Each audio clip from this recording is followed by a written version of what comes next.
And then one day I went out with my business partner for dinner. I was exhausted and I could feel myself like getting tired. And I get to a red light and like I'm waiting. The red light felt like forever. Next thing I know, I closed my eyes. I must have hit the gas, went through a four-way intersection between a pole and a tree, the width of my car, up a grass knoll through a brick wall, and then my car landed in a cemetery. And like I woke up, took a deep breath, and I was like, what the fuck just happened? What's the first time you ever really truly questioned the direction of your life? Thought I knew the direction. I thought I got like this meaning, this, go make money, take care of people. Here's the direction, just follow.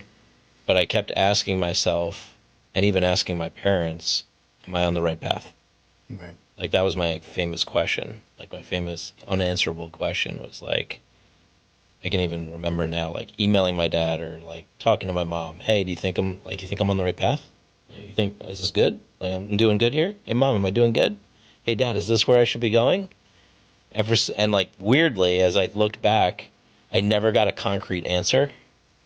Like yes, I think when I got to doing the Landmark Forum, which is like a personal development course, I got to see that life is empty and meaningless, and it's empty and meaningless, that it's empty and meaningless, and I can create from that anything I want.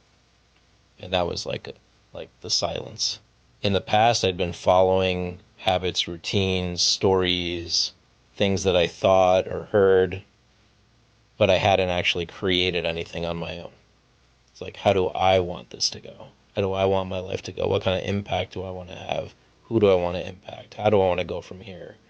What do I want to look at from the past and have conversations about and like clean up the story about that? You've spoken about losing faith and then finding faith again. What does faith look like for you today? Not belief, but as practice. Wake up and thank God the moment I wake up, um, and stop and pray and take my family to church as often as possible. If I don't go to church, listen to the sermon on YouTube or wherever it is, reading the Bible, studying it, like being present with like verses in it, Mm-hmm. saying grace at the table, having it go around, like having every family member do it. And we have our own like core values in the family called grace. And so it's G for gratitude, R for results, A for acknowledgement, C for celebration, and E for excellence. So I have the kids go around and each of us says, like, what are we grateful for? Go around the table. Where are we getting results this week? Go around the table. Who do you want to acknowledge in the family? Go around the table and acknowledge somebody. And then who do you want to celebrate or what do you want to celebrate? And then where are you making progress? Where are you seeing excellence in your life? Hey everyone, David Adam Kurz here. And if you're watching this, I want to thank you for being a part of Forged into Man. You know, a lot of people that watch this show aren't subscribed yet, and your support truly matters. When you subscribe, like, and share these conversations, it helps us bring more powerful stories to the table, create more episodes, and keep the movement going. So if this conversation has impacted you, hit that subscribe button. It helps us more than you know. Thank you so much. Now let's get back to the show. Welcome back to Forged into Man, the platform built on one unshakable truth. The fire doesn't destroy the man, it defines him. Forged by pain, tempered by faith, and built for purpose. Here, we don't celebrate comfort, we don't worship titles, we don't confuse success with meaning. This is where we talk about the moments that break a man open, the pressure that forces him to look in the mirror, and the purpose that emerges only after the fire. Today's guest is a builder in the truest sense of the word. Born to parents who's escaped communist Romania, who risked everything for freedom, opportunity, and a future, Alex grew up on Long Island with resilience in his blood and vision in his bones. His mother was a realtor navigating changing industry, and his father was a technologist solving problems before most people knew they existed. And Alex grew up with the intersection of grit and innovation. He nearly lost his life in a car crash, waking up in a cemetery, a moment that forced him to confront the question most men avoid until it's too late. Why am I here? What am I building? And who am I becoming? Today, Alex is a serial entrepreneur, founder, and visionary behind platforms that have helped tens of thousands of professionals build credibility, presence, and influence in a digital world. But this conversation isn't about software. It's not about metrics. It's about the man behind the mission. Alex, welcome to Forged Into Man. I really appreciate you doing this with me. We've been friends for some time. We've known each other for some time. So I'm grateful to have you here with me on this. Thanks. I'm grateful to be here. Yeah, man. So I'm going to dig in with you. We like to break this down into 4 sections, and our listeners are learning as we go along because we're a pretty new podcast. But we like to break things up in 4 sections. We'll talk about the fire. We'll talk about how it forged you. We'll talk about the man you are today and what it created. And then we'll talk about your message to the world, if that's fair. Sounds good. Awesome, man. So I want to take it back. Let's talk about your parents. Yep. They're from Romania. My mom's from Romania. My dad's from Italy. Oh, nice. So how did they meet? Did they meet in Romania? So my mom and grandma and grandpa lived in Romania. Okay. They had a great life over there. My grandfather was an entrepreneur, had a factory, doing really well. And they lived on like the main street in Bucharest, Romania. And during communism, they occupied my mom's house. Soldiers started living in there, and they started chasing my grandfather because he was an entrepreneur, had a factory. Finally caught him, put him in jail. And during that time, my grandmother was like, all right, if you're going to take our house, give us the passports so we can get out of here. And she hopped on a plane, went to Italy, waited for the passports in Italy. Meanwhile, my mom went to high school there. And my dad was in class and saw this beautiful Romanian woman walk in the room. And that was it. He's like, I'm going after that. They met in high school. Yeah, high school. That's crazy. Yeah. You don't hear about a lot of relationships that last from high school. Yeah. Especially now, right? Yeah. Now And the crazy part is they're divorced, but right now they're hanging out together in Italy.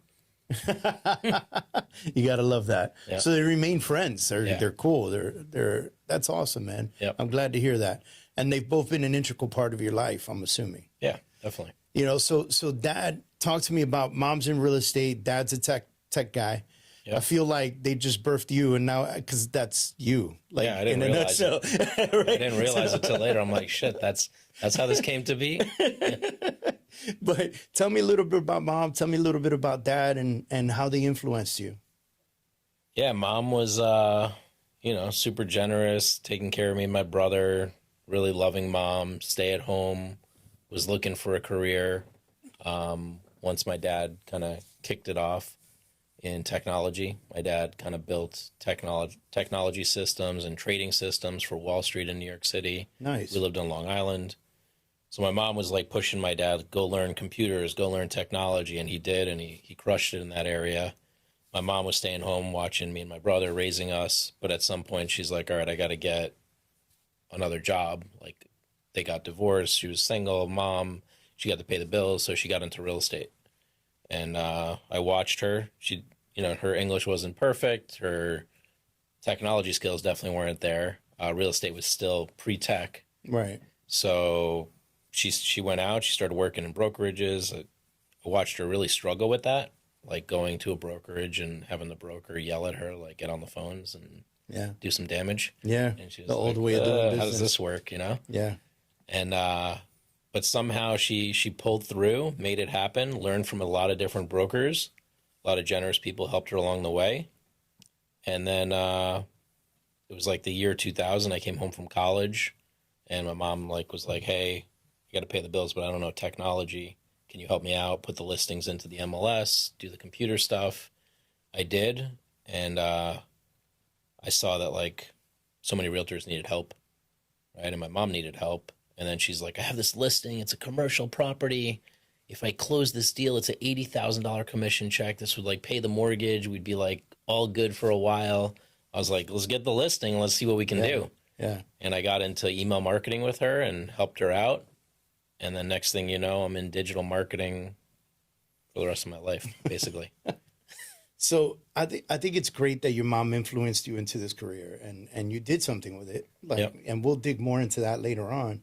So how old was your mom when she left Romania for Italy? You mentioned she was in high school, so she had to be... Must have been 1966, or she's probably 20 or 18 or something like that. Yeah. Okay. 18, 20, 18 probably. 18 probably. Yeah. right? Because it's high school. Yeah. So She was probably there for a couple of years. So Yeah. she came to America in 1968. She was born in 46. okay, So she's probably in Italy for a couple of years there. okay, okay. And Italy was a transition point until they got their passports and stuff like that. Yep. It's interesting, and I don't want to dig into this too deep, but what would you say to people in America today who have no idea what socialism and communism is, knowing where your mom came from? I would say, like, speaking for myself, like, I have it easy. Yeah. You know, like, the story she told me is, like, there was no freaking food. Yeah. You know, there was no bread. There was no eggs. There was no Christmas gifts. There was, like, you know, taking a candy and putting in a wrapper was, like, the gift under the tree. Right. You know, it's, like, not easy. Right. And then she's like, you know, and then everything gets taken away just like that. Like, boom. Like, one day she's getting chauffeured to school, and then the next day it's like you don't have a house or anything. Whatever happened to your grandfather? He was locked up, but then He was locked up for 3 years, worked on the canal system, which is like the canal in Romania and Bucharest. And then finally he got out. I don't know exactly how, but then he came to America and joined up with my mom and my grandma. awesome. Yeah. Yeah, that's cool. Okay. That's good to know that they reunited, even if it did take some time, right? Yeah. You know? And grandma and grandpa still around today or no? No, they No? passed. Okay. Mom and dad are hanging out in Italy right now. Yep. They're on vacation? My dad lives there. My mom is on vacation. Okay. And she just went to visit him? Yeah. That's cool. For his 80th birthday. That's his 88th birthday? His 80th birthday. 80th. Yeah. Oh, wow. Still. Yeah. You know, still, I hope They're to close. I hope She to does break this 80, every- you know? She does this every year. She goes and visits him, and then within a month or two, she's like, all right, I got to leave early. Yeah, I got to get out of here. That's funny. Let's talk about the car crash real quick. Yeah. So, how long ago was this? Must have been like 2006 or 7, Okay. something like that. So about what, 20 years ago?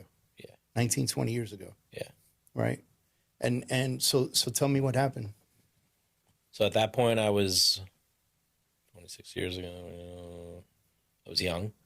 Yeah, because I'm going, 2006, 7, you'd gotten home from college in 2000. Yeah, I was like 27, 28. Right. So you're getting into this business with your mom. You're figuring out the Yeah. tech side of real estate.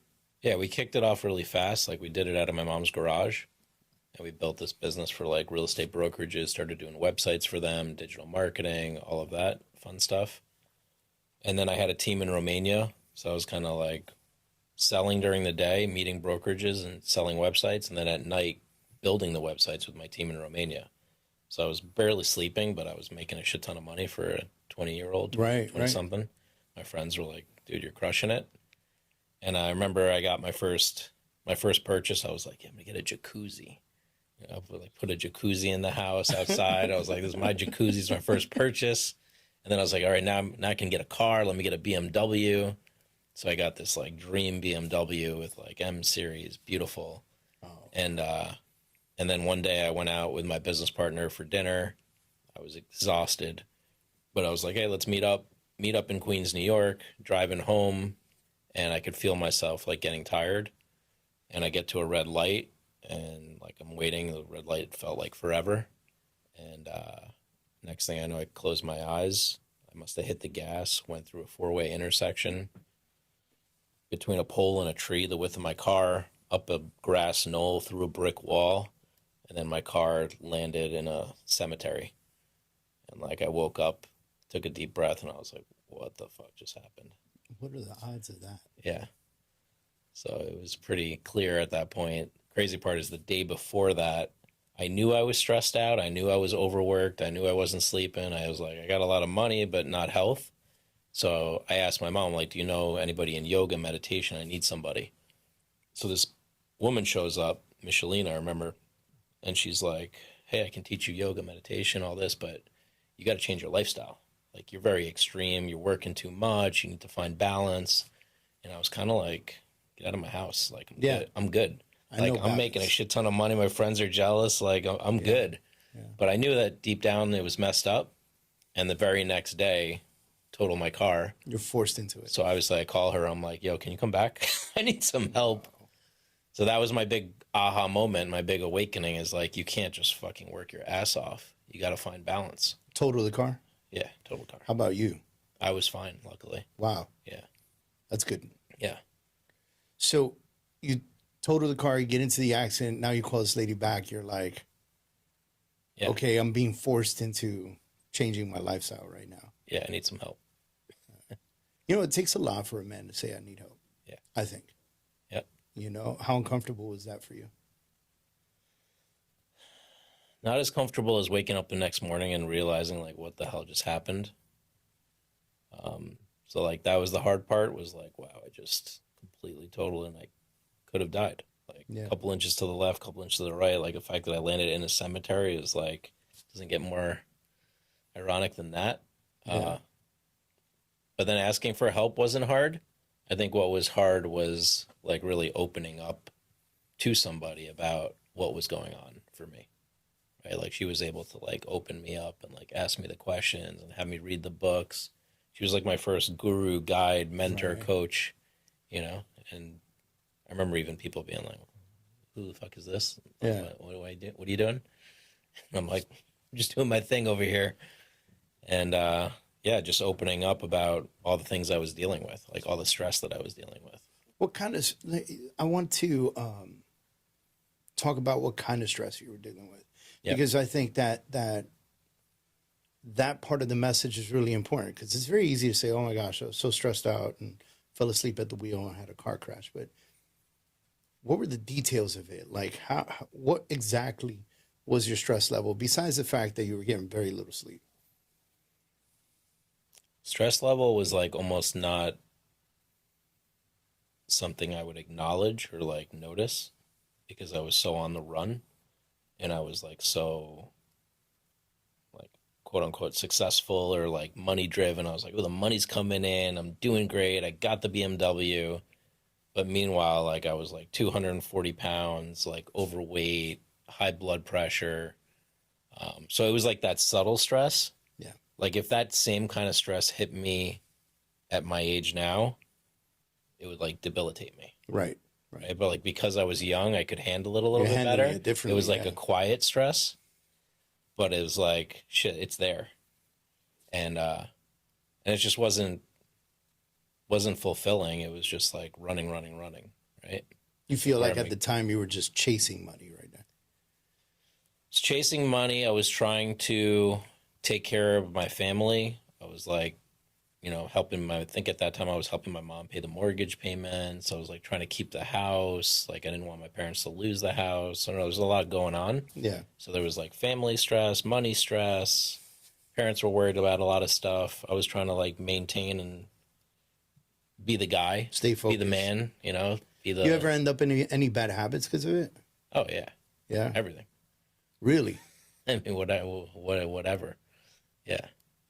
I mean, alcohol, Vicodin, you know, whatever. I mean, I broke my elbow snowboarding and I enjoyed the Vicodin longer than needed, you know. But, yeah. I think that might be understandable. Yeah. That's some good shit. It does help. Yeah, it was there was a lot going on during that period. I don't know. And it's wild because at the time you probably think it's working, like that. All the vices are helping. Yeah, if you imagine the lady comes to my house and I'm telling her to get out, like, yeah, I thought it was all good. Yeah, yeah, that's crazy. And at the time, you said that you didn't believe in God. Yeah, you didn't have that sort of faith. Yeah, like I grew up, got baptized. Mom took me to church, did communion, so all Catholic. Yeah, did school for it. And then kind of it went by the wayside, like we stopped going. So there was like a giant period of my life where there was me figuring it out. Like, what do I believe in? What do I want to believe in? Like, is it this religion or is it that religion? Like in college, I would visit all these different religions and churches and like, is it Protestant? Is it this? What should I go for? I remember going to like Dr. DeMartini. I spent like 4 days doing like planning for life, and he's asking you all these like religious and spiritual questions. Yeah. And like I didn't have the answers. I'm like, all right, which one is it? Like, what am I mono? Am I multi? Am I this? Am I that? I don't know what the hell I am. Like, what do I believe? I'm like, I believe in the universe. Like a lot of people put Yeah. this blanket, like, oh, the universe. It's Yeah. like, what is that? The fill in the blank. Yeah. Yeah. So as you look back Yeah. at that accident and in comparison to what happened that day and who you became after that, do you feel like God played an integral part? 100%. Yeah. Why? Just feel like I got saved, like, because I have something bigger to do here. Is that what you walked away from the car crash with? Not at all. I walked away from the car crash with, like, okay, I'm lucky as hell. It's like, oh, maybe my grandma guided me between the tree and the pole, right? It's like, oh, how's that work? I don't know. Maybe she was watching over me. Yeah. I think that was the story I kept saying to myself. Yeah. Like, grandma saved me. So it wasn't like instant belief. Oh, no. Yeah. I mean, the belief just came this year. Like, I've been out of the picture for, what, I'm 48, and that was 27. So, Yeah. well, really from like 10 to 48 was like, what should I believe? I mean, I even believed in simulation theory. I was like, all right, we're just like a simulation. We're some video game here. I always say that we're just a pet to an alien way bigger than us. Right? You remember in was it Men in Black? Yep. Remember the first one where at the end of the movie the aliens playing marbles and one of the marble was Earth, Okay. and it was like Yeah, that's where I got that from. I was like, man, that seems feasible, Right. That's wild. Yeah. And so I like the idea of reflection, and I think I want to get into that a little bit later, because you did mention that at the time you didn't believe in God, but today, as you look back at it, you know that God saved you for a reason with a purpose, and you're here for a reason and a purpose. And as we get further into the interview, I do want to really touch on that and understand that more from you. Yeah. What's the first time you ever really truly questioned the direction of your life? Because now you're there, you finish college, you're helping mom, you figure out this technology industry, you jump in it, now you're knee deep in it, you're drinking, you're taking Vicodins, you're like doing everything you can to stay awake and maybe even sleep when you can. And now all of a sudden you have this car crash and you come from it, grandma's looking out for you, right? Like all those things come to your mind. But when was it that you realized, oh shit, like I'm seriously questioning the direction I'm supposed to be going? I don't think it was till much later, like doing like Landmark, like doing the Landmark Forum, I think was like a big aha moment for me. Because I think before that, I thought I knew the direction. I thought I got like this meaning, this, go make money, take care of people. Here's the direction, just follow. But I kept asking myself, and even asking my parents, am I on the right path? Right. Like, that was my famous question. Like, my famous unanswerable question was like, I can even remember now, like emailing my dad or like talking to my mom. Hey, you think I'm on the right path? Like, you think, is this good? Like, I'm doing good here? Hey, mom, am I doing good? Hey, dad, is this where I should be going? And like, weirdly, as I looked back, I never got a concrete answer. Like, yes. Right. Right? Right. Who knows? Maybe they didn't know if that was even the right way, or maybe they don't even know their right way, or nobody really, do you really know? Yeah. I think when I got to doing the Landmark Forum, which is like a personal development course, I got to see that life is empty and meaningless, and it's empty and meaningless, that it's empty and meaningless, and I can create from that anything I want. And that was like the silence. What did that tell you? Just told me that, like, in the past, I'd been following habits, routines, stories, things that I thought or heard, but I hadn't actually created anything on my own. It's like, how do I want this to go? How do I want my life to go? What kind of impact do I want to have? Who do I want to impact? How do I want to go from here? What do I want to look at from the past and have conversations about and like clean up the story about that? And that started a huge snowball. of like really looking at the whole picture and seeing where I wanted to have impact, what I wanted to create, what I wanted my life to look like, what I want my relationships to look like. How do I want a relationship with my brother to look like? What do I want my relationship with my mom to look like? With my dad to look like? And I started getting to a point of answering that question of am I on the right path without anybody having to ask anybody. Like really just coming to look at myself and go, okay, yeah, I'm on the right path because I created the path. Looking back, do you think you were asking for validation or insecurity? I think it was validation and like confirmation and affirmation of like, hey, yeah, you're good. Like it's good. You're good. Because I think we've all been there, right? Like Yeah. I know I've been there before. Like, am I doing the right thing? Yeah. Like sometimes I look at my wife and we'll pick up like a new project or something. I go, am I doing the right thing here? You know? Yep. And my wife is brutally honest. And so she'll tell me what she really feels, you know, but you know, I guess that's a blessing in itself, right? Yeah. And so now you feel like after it was the Landmark Forum, right? After Landmark Forum, you feel like you've chosen what you want to do and it's yours. I started to choose. And you right? it's malleable now. You get to adjust it the way you see fit. Yeah. So it's your path. Yeah. I get to create whatever I want. How does that change a man? How does that change you? For me, it gave me power. Like I didn't have to fit into some mold of like how I need to be for other people. Like I picked up on the fact that I had been such like a people pleaser. Like I had to like fit into it's good for other people. And now it's like, okay, what's good for me? Like how do I want my life to go? How do I want to live it? And that gave me power. I want to touch a little bit on the people pleaser thing. Yep. Because I think a lot of people live that way. Yep. You know, I think a lot of people live where they have to please other people before they take care of themselves. What's your theory on that? What's your thought process on that? Well, there was the Alex before and the Alex now. Yeah. The Alex before would like live his entire life on like, what do people think? Right. The Alex now doesn't give a fuck. Okay. Yeah. You know, like. Well, what kind of freedom does that give you? That's huge freedom. Right. Yeah, huge freedom.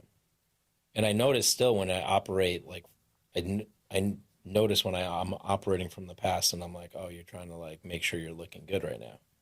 It's like, dude, why? Why does that matter? Why does that matter to me right now?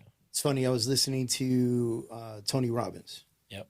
In an interview, and he was talking about this was with, oh man, I can't remember the guy's name, but he has a podcast called Diary of a CEO. Yeah, Steve you know what I'm talking. Yep. There you go. And Tony Robbins on there. He talks about the different stages of life. Like from this age to this age, you care so much about your surroundings, and from this age to this age, and then he goes, and then there's the final stage, right? Yeah. Where it's like you no longer are trying to figure out who you are. You know exactly who you are, and when you know exactly who you are, you don't give a shit what other people think, right? And then he put that on an older age, and he put it at like, you know, let's say 65 plus, right? Like once you're 65 plus, you ain't trying to impress nobody. Like, hey, bro, this is who I am. Which is why older men can be rude sometimes because we're like, you know, this is who I am. Don't be trying to change me, right?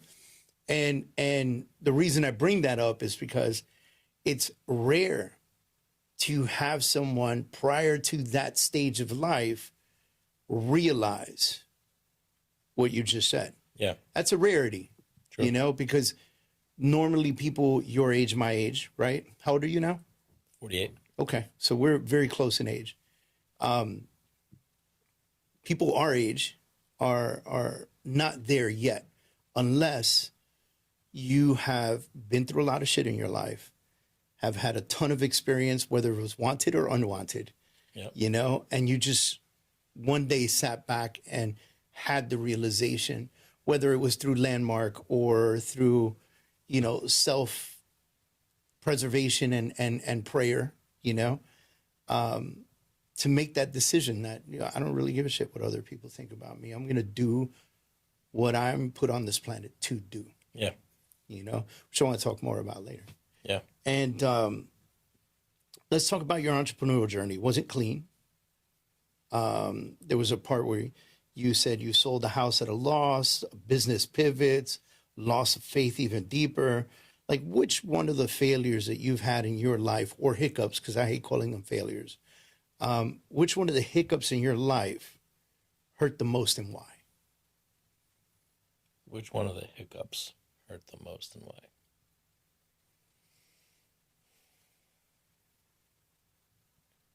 Well, it's kind of like a domino effect, right? It's like I get to a place where I'm married, kid, buy the house, the pool, the jacuzzi. It's like everything is like the perfect life. The 30-year mortgage. I got like the mansion in Long Island at a young age. My friends are like, damn, bro, how'd you do that? Yeah.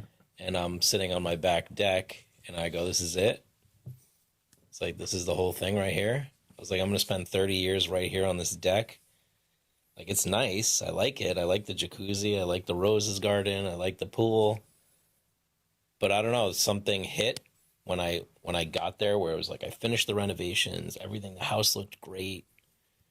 And it's just like, fuck, did I just imprison myself? Wow. And I couldn't get out of that. I like kept going through it. And I had just launched another business in Miami. So now me and my ex-wife are traveling to Miami back and forth. And we're like, the Miami thing or the New York thing? Miami thing or New York thing? We were playing all these games on it. Like, we were even buying like cornhole, Miami, New York. Like, whichever one wins, that's where we're going. Because I couldn't figure it out. But I knew that I felt prison there. But every time I came to Miami, I was like, I feel free. Yeah. Like, it's a condo. I'm chilling. Like, beach, life, whatever. And I was like, nah, I can't do this. So now I go on Zillow and I go, make me an offer. And I said, make me an offer at $1 million. It was like way more than what I bought the house for. Like, about the house, like 700, it was $1 million offer. And somebody's like, yeah, here you go. And I get on the phone with this guy and he's like, I want to buy your house. And I'm like, shit, really? So I didn't know this was going to happen that quick. Yeah. You get what you asked for, I guess. Yeah. And so now I'm negotiating with the guy, and I mess up the negotiation because I'm not a realtor. Like, always use a realtor. That's my advice for the future. And I lose that deal. So now I'm like stuck because now I'm like committed to moving to Miami mentally. I'm stuck with this house that I didn't get the offer. Now I'm putting it on the market with a realtor, and the market's sliding. And now the prices keep sliding lower and lower, and we're making price adjustment and price adjustment. I'm like, shit.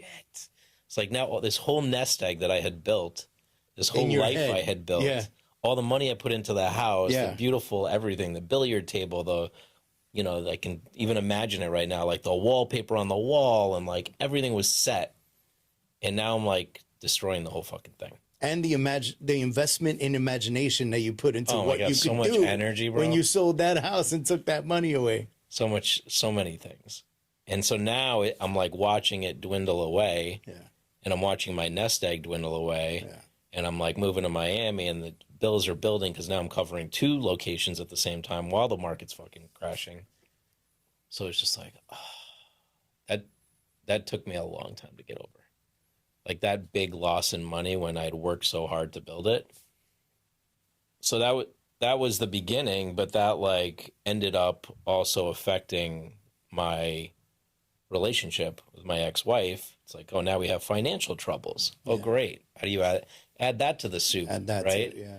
And then it's like, okay, and then, there's unhappiness. Add that to the soup. And all right, well, which one came first? The unhappiness, the financial? Who the freak knows? But the whole thing turns into a big, jambalaya of let's get divorced. Right? So it's like, okay, combination. It's like this great life that I built, and now the whole thing is crumbling. So that to me is the domino of like, it was a lot of things. Now I look at it as like, oh, that was the greatest thing that happened to me. Right. Right. But in the moment, it was like, holy shit, what the freak just happened to me?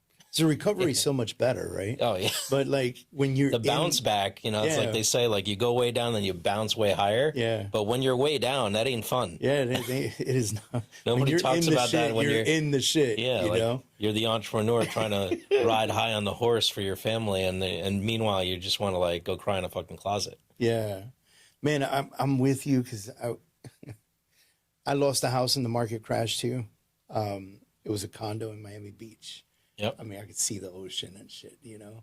And I'm a kid from the Bronx, from New York. You know, there were no ocean views in my neighborhood, you Yep. know? So that was like, wow, I made it, you know? There's a Cadillac in the garage. And I'm like, this is my view. And then the market crashed and it all went to shit, you know? Yep. It's wild. I get it. I get it. And it's not fun when you're going through it, man. Oh no. It is 100% not fun. But, you know, like you said, you hit the bottom, you bounce back, you come back even higher. You know, looking back at it, you said it was probably the best thing that ever happened to you. Why? Well, I mean, now I live a life with no credit cards, for example, right? Like now I live a life of freedom and choice. Now I'm not pinned down to a 30-year mortgage in like cloudy ass New York. No offense to my New Yorker friends, but not the place I want to live. I enjoy Miami life every day. I live on the beach, on the ocean. Like There you that go. shit wouldn't have happened, right? You know, I met the love of my life after divorce, like during the divorce. So like that shit would have never happened. Right. You know, I learned love, intimacy at a higher level. That shit would have never happened. So I mean, so many amazing things have happened since. I inherited a third daughter. Like that shit would have never happened. So there's so many things that came as blessings and gifts. But I mean, when you're in the muck and you're in the shit and you're on the floor crying like a baby in the closet, like people don't see that, but like that's real. Like Yeah. that was me. I was in the closet on the floor sobbing like a baby. Like I fucked everything up, and now my family's got to deal with it, right? But that's, you know, It is, you know, I was on a podcast, actually my wife's podcast yesterday. And her and a good friend of hers have a podcast that they do together. And it's a lot of female topics, you know. Two ladies on there just they talk about everything from crazy realtors to menopause, you know. And they invited me on the show to talk about this show, you know. And it was interesting to hear how they said that they don't understand, and they acknowledge that they don't understand the weight that we carry as men. right? And it's interesting that you said that right now, because that was part of the topic where we talked about, you know, how when we're sobbing and we're crying about this, it's partly because we failed or we hurt ourselves or whatever.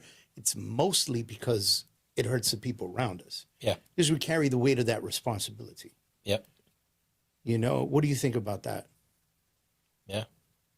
Yeah. I mean, we got to carry the weight of the responsibility. I mean, you know, there's a part of me that's like, nobody wants to fucking hear that, though. Yeah.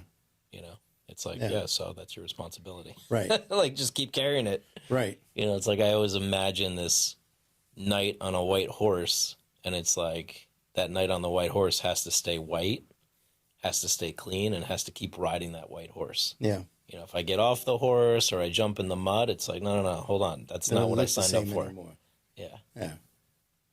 That's crazy. And do you think the other side of the fence feels the same way about us? Like, it's your responsibility. You carry the weight. Like, I don't think so. I think now that I'm in a more connected relationship, I think they also feel like they're carrying it too, right? But in a different way. different way. Like they got to carry us to push us up so that we can win for the family, right? So like I'm feeling that with my love. She's like pushing me up and she's like holding me up and she's like, all right, you got this. I'm like, keep going, next level, next level. So it's almost like they're holding us up, Yeah. right?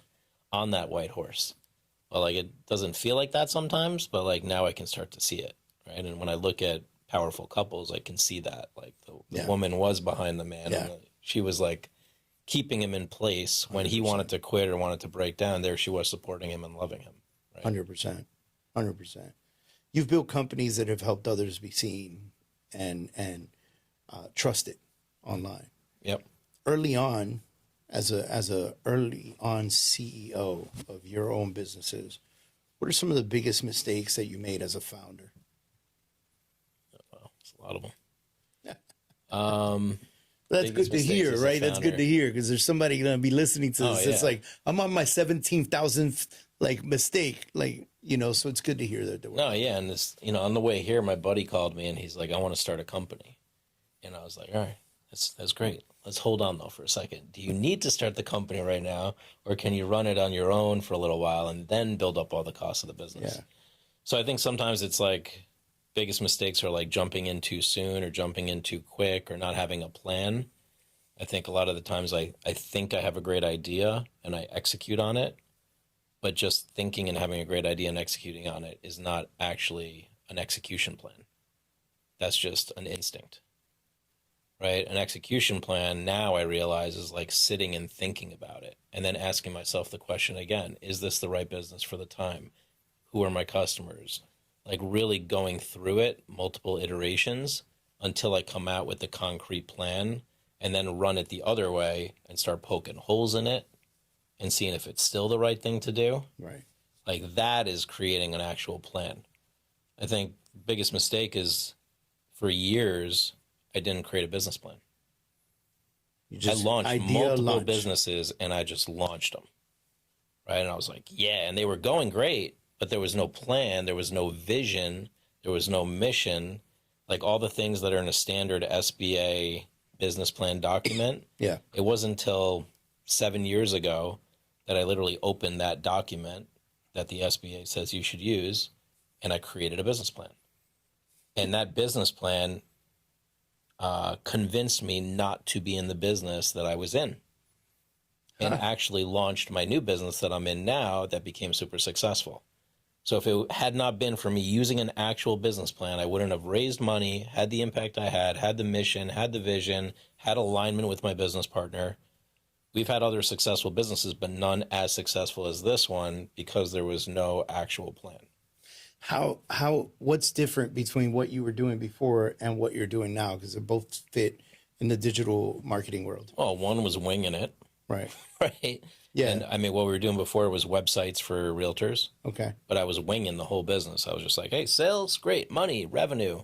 But I didn't understand it. I didn't understand KPIs, Yeah. MRR, ARR, none of that stuff. And then with this business, it was like we made a whole business plan. We had a vision, we had a mission, we hired people, we raised money, we had to prove our model to people in order to raise money. So it's a much more expanded version with way more impact, way more employees, way more clients. Mm-hmm. So, I mean, there I had like 200, 300, 400 clients. And here I have like 60,000, 100,000. So wild. Yeah.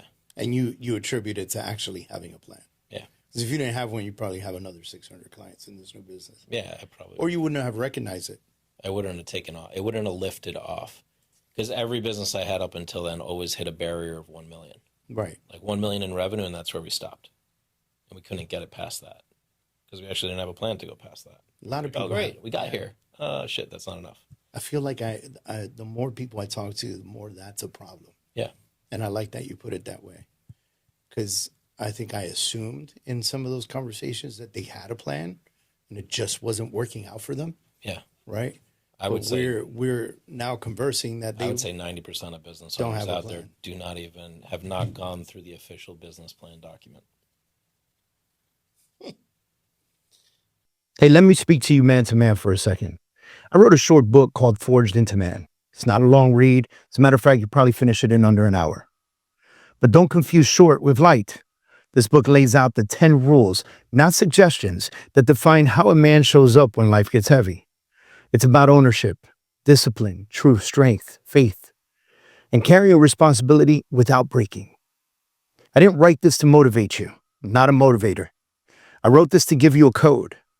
If this podcast has ever resonated with you, if you're in the season where you don't need more information, but you need more direction, this book is for you. You can find Forged into Man right now and learn more about it at forgedintoman.com. Read it once, read it twice, live it daily.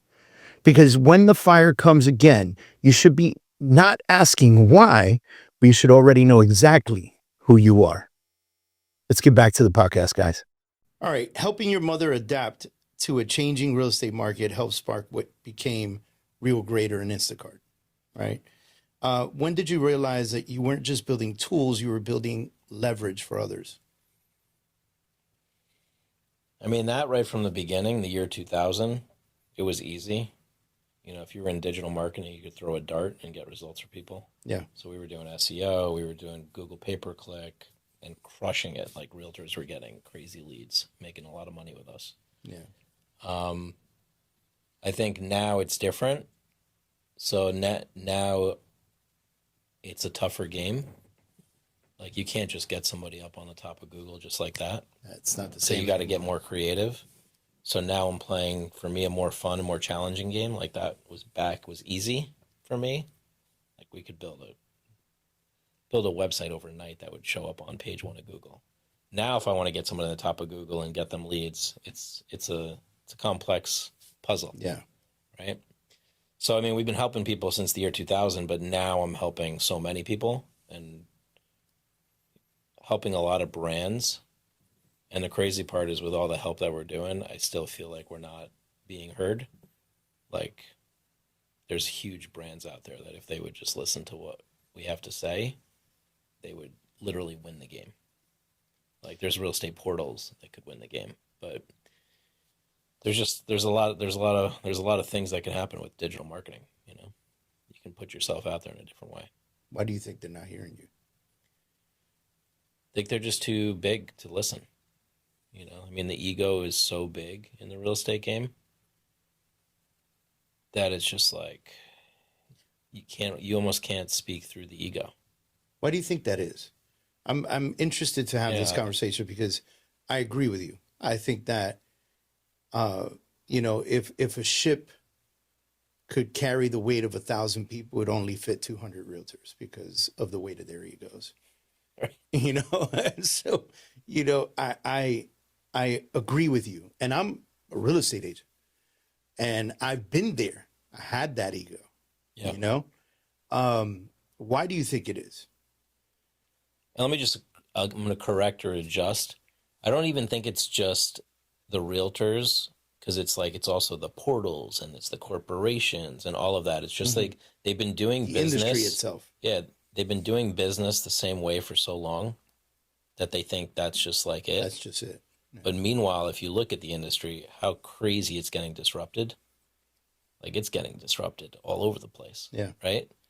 So people have to adapt, but I think they don't want to listen or adapt for some reason because they're like, oh, that means we have to change all of our philosophies and all of our processes and all of our systems. I think that's the tough part. People aren't really open to change. I think that's why most businesses fail is because they're not open to change. I took this course in college called Management of Change, and it looked at like all the biggest corporations, and when they went down, it was because they weren't open to change. And I think some of these companies get too big to change. Yeah.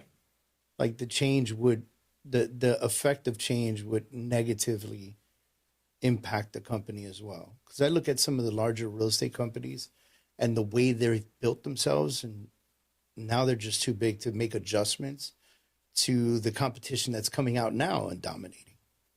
Yeah. And it puts them in a position of pain because they're losing agents to the competition.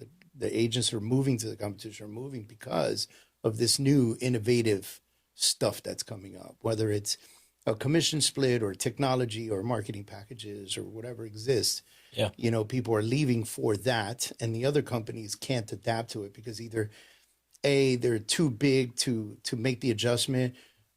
B, they have too many agents on a residual plan and that plan would hurt and those agents would be upset. Or C, they're franchises, right? And so if they made a really big adjustment, every franchise owner would be hurt, you know? And I think that's a problem. I think they're just being naive to possibility. Yeah. You know, it's like what inspired me in this industry a while back, I have different things that inspired me now, but a while back was that I would go to like your mom and pop realtor. You know, like there was this woman named Carol in my mom's town. Everybody knew her. She sold all the homes in that town. She had an office right on the corner, right next to the train station. Perfect, you know, like prime location, Yeah. knew everybody, had all the connections, all of that. Now enter technology. And I kept going just out of my heart. I was like, I would go to her office and I'd be like, Carol, you got to change. Like, you can't just count on your brick and mortar anymore. Like, things are different now. You got to get the Google thing. You got to get the website thing, the SEO. And I helped her. Like, I undercharged her because I was just like, I really want to help you. Right. But she just wouldn't like fully embrace it. Yeah. Carol's no longer there. Like, her office is no longer there. And that was prime real estate. Right. And had built a reputation. So I think that's what's going to happen. You know, like, if you're not willing to change, then you're not just not going to be there. You know, do you feel like maybe entrepreneurship for you at any point was an escape? Yeah. Yeah. Tell me about that. I think, I mean, I can see it even now. It's like an escape, right? It's like I could go be present with my kids for whatever activity or with them, but then I choose work. Why am I choosing work? I ask myself this question all the time. I'm like, so I'm going to make an extra buck to work an extra hour, not an extra buck, but whatever, you know, like more money Right. to work that extra hour, or I could finish work early and go hang out with my kids. Right. And somehow I end up doing the work thing, and then I justify it. The reason I'm doing this is so to make money so that you guys are all set. Is it that? Is that still a thing with you? You still have that battle? I don't have that battle because unfortunately now I feel like my kids are too busy even to hang out with me because they got so much shit going on. You know, they got their volleyball and they got their How old this are your and they got kids? that. They're 12, 15, and 16, Volleyball. right? Yeah. I'm in that 16 Yeah. volleyball right now world. Yeah, exactly. This weekend we got a big tournament. So, yeah, like sometimes I feel like, shit, am I avoiding that? Am I avoiding the responsibility of conversation? Am I avoiding the responsibility of presence? Am I avoiding the, you know, being interested, right? Or am I using the work as an escape to that? Is it an identity crutch? I don't know if it's that. I think it's also like what's comfortable, right? It's like you're working, you're working, you're working, just keep working, Yeah. right? Or do you stop what you're doing and then leave everything on and then, okay, change, go here. Like, I'm really good when it comes to weekend. Like, I'll cut out of work and just disconnect and be with family. But when it comes to the weekdays, I still have that thing, that mind that just keeps going. Right. And then I find my kids going, hey, Dad, are you present right now? Like, are you with us? Like, you listening to me right now? And I'm like, shit, I did it again. Yeah. You know, I think we all struggle with this, but Yeah, but is it for a true entrepreneur? yeah, Not someone who woke up yesterday and was like, I'm going to start my own company, but for like someone who thrives on entrepreneurship, you know, because the other question I was going to ask you was, is the escape a vacation or a jail, right? Like, right. you know, are you running to work because you feel great there? And it's like, you know, the vacation time is your work time, you know? Yeah. But, you know, I oftentimes wonder, is it like a disease? You know what I mean? Because like, I do know what you mean. yeah, because I think people like us, this is what we do. Yeah. Like this, I prefer. Right now, It's we're like, what's your recording hobby? this. It's like My hobbies work. Yeah, like we're recording this right now. It might be like 5 p.m. right now, Right. you know, Eastern Standard Time. I know that, you know, most people right now in Miami are like getting out of work. They're running to their cars. They can't wait to sit in that traffic for the next, you know, hour, get home, you know, eat a chocolate bar, sit in front of the TV, like wait for dinner. You know, that's the excitement that they're facing. Yeah. But on the contrary, I'm excited to be here. Yeah. In my office, in the studio with you doing this. Yeah. You know? Do you think it's like a sickness, man? Like, I don't think it's a signal. I think it's a fulfillment of what I enjoy. there you go. Right. Like, this is what I enjoy. Because a lot of people will tell you need to learn how to break away. Yeah.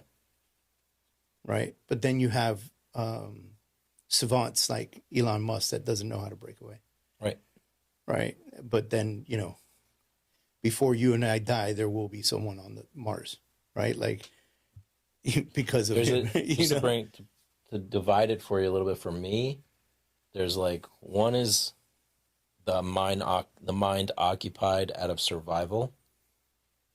That's where it's a prison for me. Got you. Right? All right. It's like, oh shit, I got to make payroll. Yeah, so I gotta I gotta make money. Like, what's the next deal we got to do? Yeah. To me, that's not fun, and I'm doing that like because I have to. But when I get to, man, that's gold. It's different, right? Like when I get to, I'm creative. Right. I'm like, oh, I'm building this new concept, and it's like working, and like I'm putting these pieces together and these people together, and this is going to happen. It's going to have this kind of impact on the world or on this group of people, or it's like, yeah, let's go. You know, like that's fun. Like that's more fun than riding a bike or like playing tennis or like people ask me like, what's your hobby? I'm like, my hobby is creating businesses that are going to have impact. Yeah. I don't know. That's my hobby. Yeah. I know for some people it's like, that's not a hobby. It's like, well, for me it is.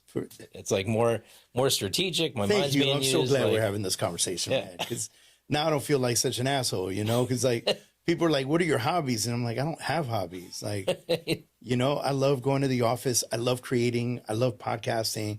I love creating content. I love creating, and not just any bullshit content. I'm not out there like, you know, doing funny content for views. Like I'm putting out good information with the goal of helping somebody through whatever it is I'm talking about, whether it's work or mindset or religion or faith or this, right? Yeah. Like, you know, my whole life, I feel when I think about what my purpose is on earth, I think about how I can change and affect more people, right, for the better. Yeah, you know, and so we've got these crazy great platforms to do that with. Yeah, you know, so why not do it all the time? Yeah, you know. Who are you becoming during the hardest seasons? Like not professionally, but personally. What I'm becoming more decisive. I'm becoming resilient. I'm becoming courageous. I'm becoming playful. Becoming a lot of things. I mean, that's the whole thing is like, you know, you say forged. Yeah. Going through all of these challenges makes me a better person. Like I'm making progress for myself. And now I can take action like way easier. You know, like today I let somebody go. Yeah. Right? Not the greatest thing to hear. It's horrible to do that. I like hate. That's one of the things I hate the most about being a business owner. But watching my personal progress, it's like the decision I made today, I made way faster than I would have made 5 years ago or 10 years ago. In fact, 10 years ago, I wouldn't make the decision. Right. I would literally holding that person back and holding myself back for years until they left. Yeah. So they actually fired me. Yeah. Right? Yeah. So now it's like something like that. Like today I had that realization. I was like, wow, that one went smooth and like we parted ways gracefully and it wasn't like a nightmare. And you've probably heard it a million times at different trainings and events and whatever, you know, hire slow, fire fast. You've heard it a million times, but it's not easy to do. No. You know, they get on the stage and they say that, and I'm like, yeah, okay, until you got to fire somebody, you know, and then it like really absolutely good. Sucks. People are as good as me, like they're good salespeople. They sold me on how good they are, and then they didn't perform. Right? I want to break this down a little bit because you did say, you know, how we talk about the forge and how those things happen. Do you think or do you believe that God puts these things in your way to teach you or to mold you or to help you? Because sometimes it doesn't feel that way, right? Like like when you're in the shit, it's the shit. We said that earlier, right? And when you're in it, you're absolutely not thinking God's doing me a favor. Yeah. So yeah.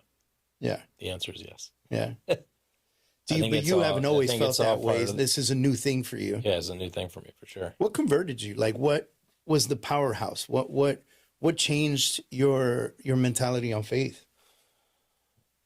So I went to an event. We both know Dan Fleischman and Garrett White had an event called Man in the Arena.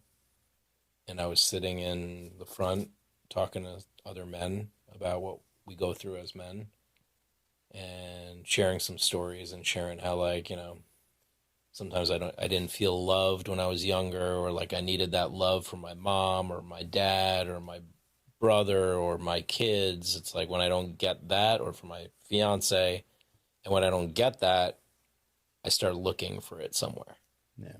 right? And it was like I'm never satisfied. I'm never feeling fully loved. So like that constant hunt was going on.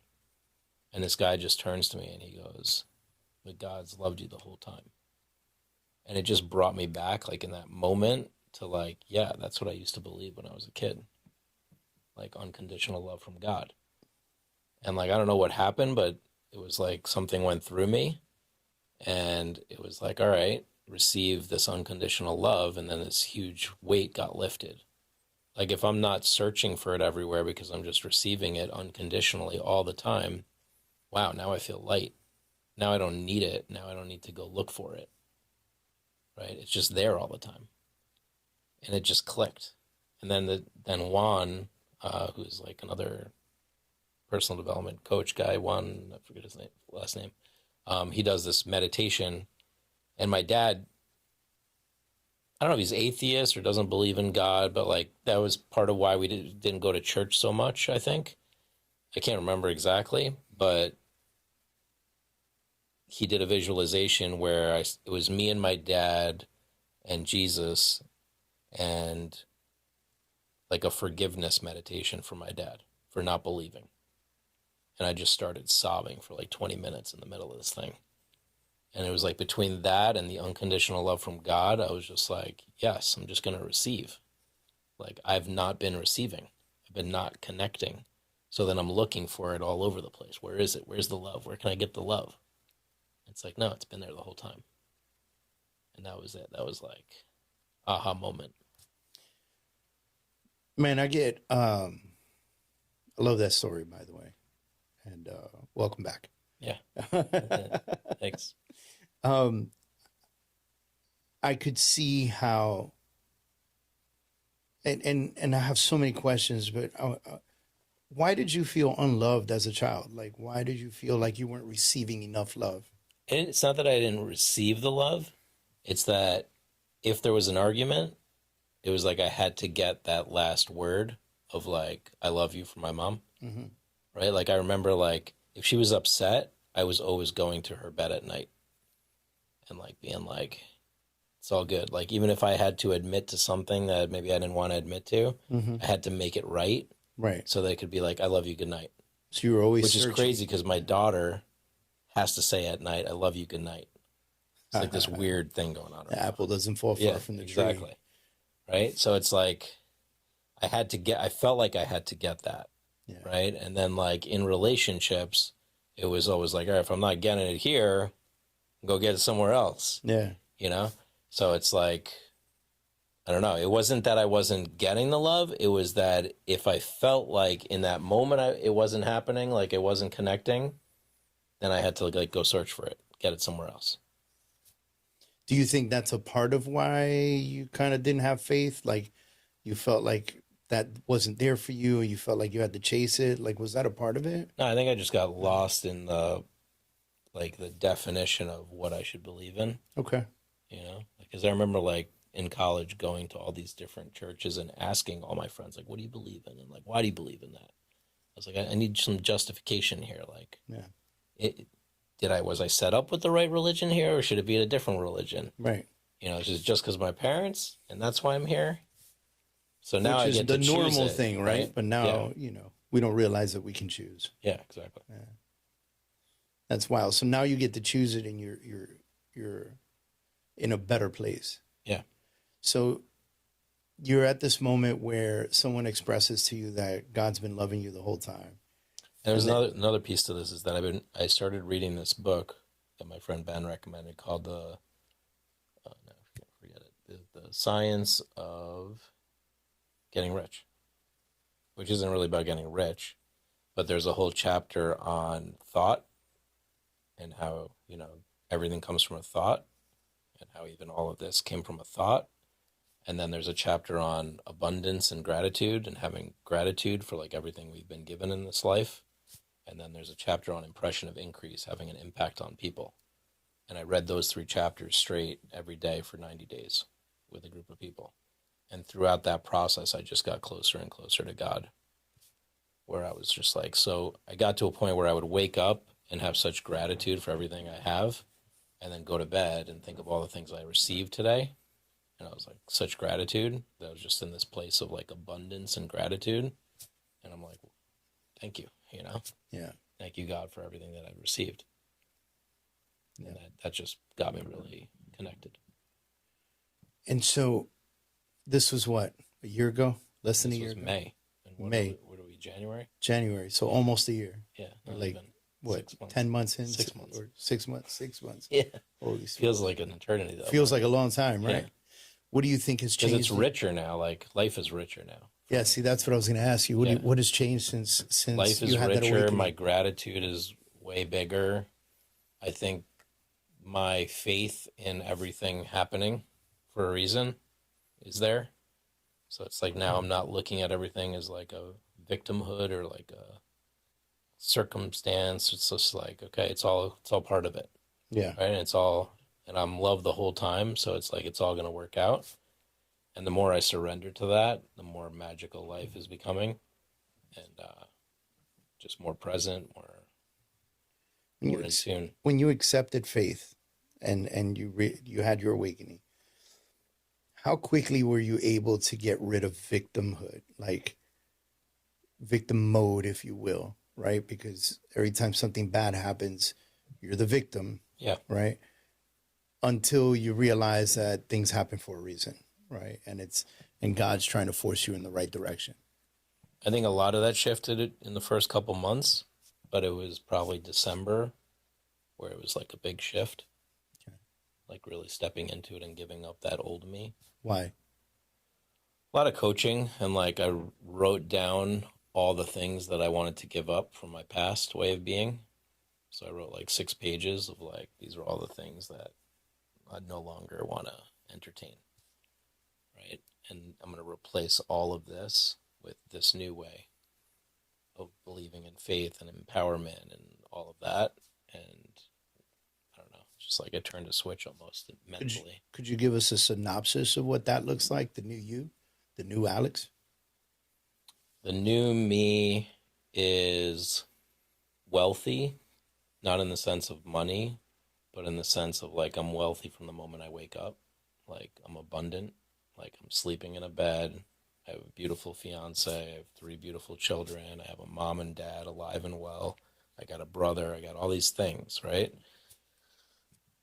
First of all, what else do I need? That's like enough right there, Yeah. right? So it's like everything else starts to be bonus. So like I'm this new wealthy person versus before it was like I'm poor. I'm not making enough money. I need to make more money.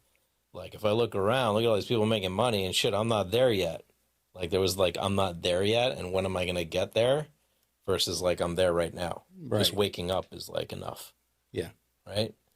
So it's like that contrast, like not caring what people think versus the old me. It was like, I cared severely about what people thought, like my reputation, what people said about me or whatever. Now it's like, okay, you're gonna say something, go ahead, and like, so what?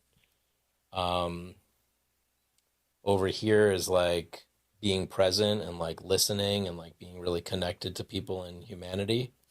Like I don't know what's turned on, but like I can get pretty emotional in that I can sense other people's pain and suffering just by like one word they say. I'm like, oh shit, that person's like really dealing with something. Interesting. So just like more connection. I mean, it's a lot. I wrote it all out. It's hard on the spot. What do you do with that connection? Like somebody says, you say a word and you understand what they're feeling right now. Like, how do you react to that?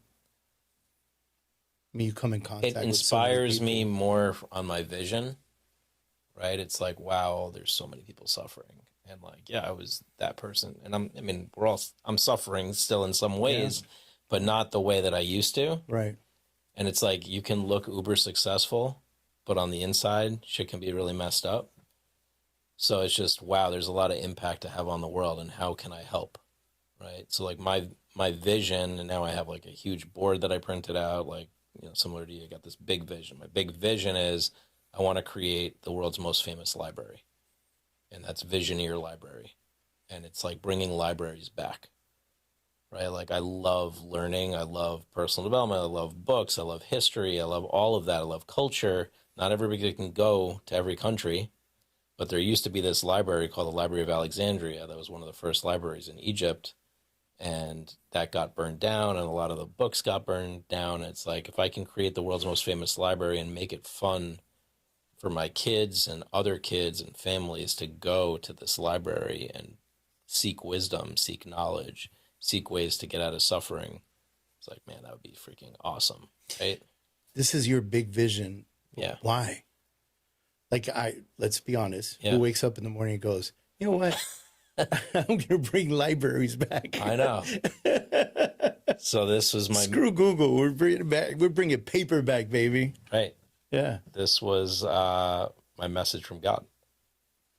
Like, I had a conversation, and it was like, this is what I'm up to. And this is like, bring it back. It was just like, bring it back.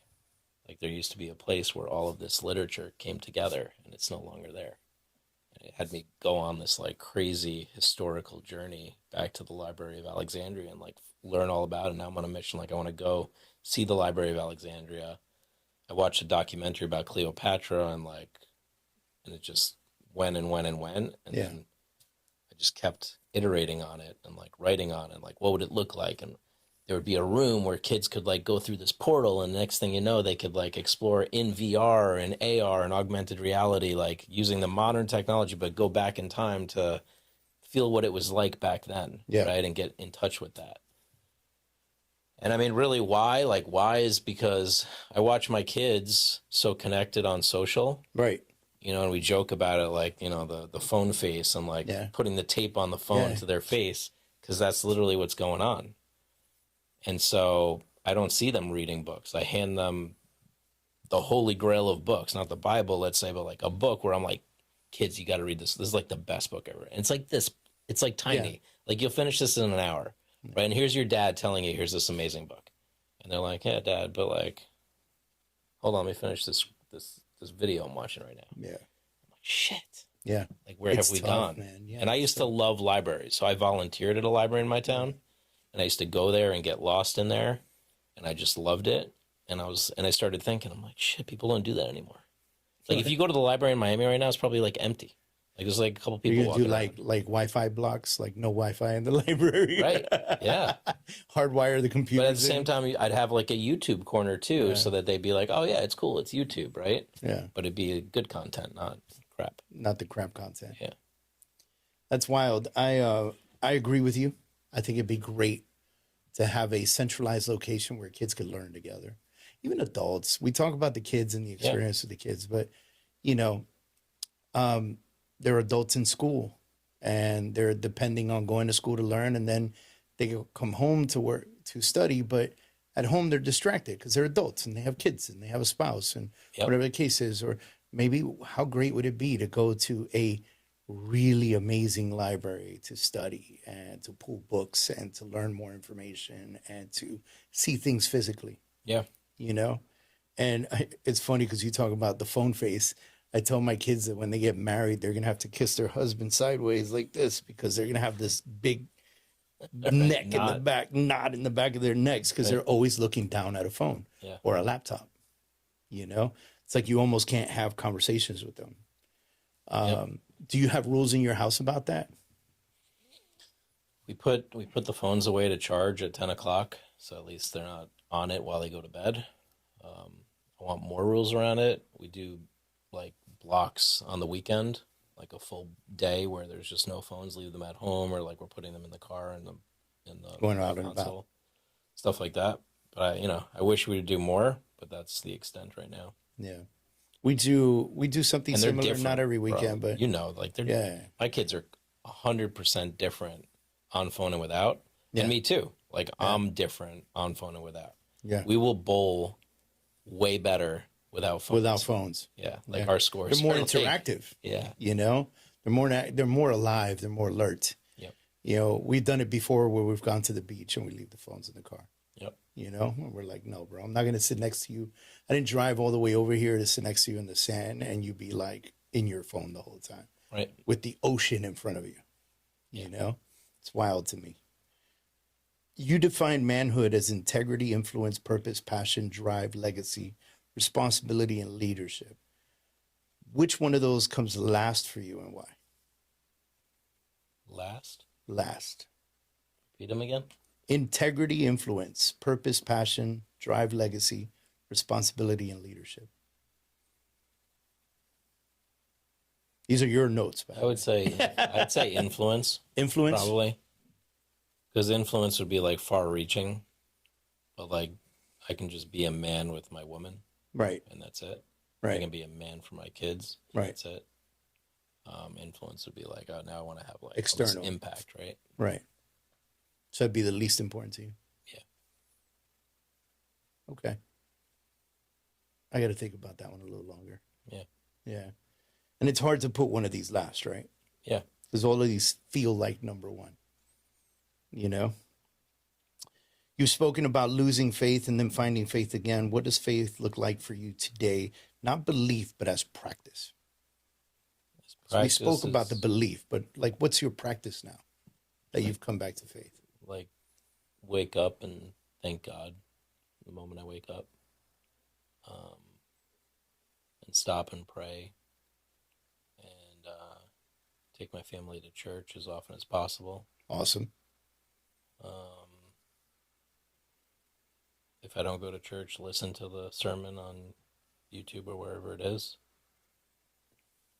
Reading the Bible, studying it, like being present with like verses in it. Mm-hmm. Are you actively in the process of reading the Bible? Yeah. Yeah, nice. What else?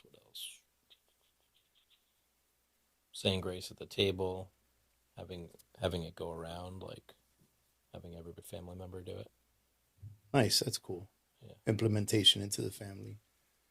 And we have our own like core values in the family called grace. And so it's G for gratitude, R for results, A for acknowledgement, C for celebration, and E for excellence. So I have the kids go around and each of us says, like, what are we grateful for? Go around the table. Where are we getting results this week? Go around the table. Who do you want to acknowledge in the family? Go around the table and acknowledge somebody. And then who do you want to celebrate, or what do you want to celebrate? And then where are you making progress? Where are you seeing excellence in your life? So I love doing that with the family. That's cool. Yeah, we used to do something similar, and it's odd. I'm glad you said that because we don't do it as much as we used to. But we used to go around the table and say what you were most grateful for this week, because we do Shabbos, right, every Friday night. And we used to go around the table and say, like, all right, it's been a week since we've been at Shabbos, right? So what are you most grateful for this past week, you know? Yep. And I remember when we first started, the kids were like, whoa, you know? Of course. I'm grateful my teacher didn't give me homework on Friday, you know? Like, grateful for my dog, this apartment. Right. Life. It was like the simple stuff. And then as they get older and you do it more and more, the answers change because they're more intentional. Yeah. You know, now they're thinking about it like, oh, shit, they're going to ask me tonight. Yep. You know? I tell them straight up, I'm like, don't give me the simple shit. Yeah. Let's go deeper here. Let's go deeper, man. Hey, just a quick second of your time. I work privately with founders, executives, and high-performing men who are at real inflection points. Moments where the wrong decision costs years, relationships, or peace. This isn't coaching, motivation, or accountability. It's confidential, strategic counsel focused on clarity, restraint, and judgment when the stakes are high. I take on a very small number of clients at a time, and I work deeply, not publicly. If you're navigating something complex and need clear thinking without noise, this may be a good fit for you. Reach out to me at forgeintoman.com. Now let's get back to the podcast. You had a friend named Mario? Yeah. You say your friend Mario had a major influence on you. Yeah.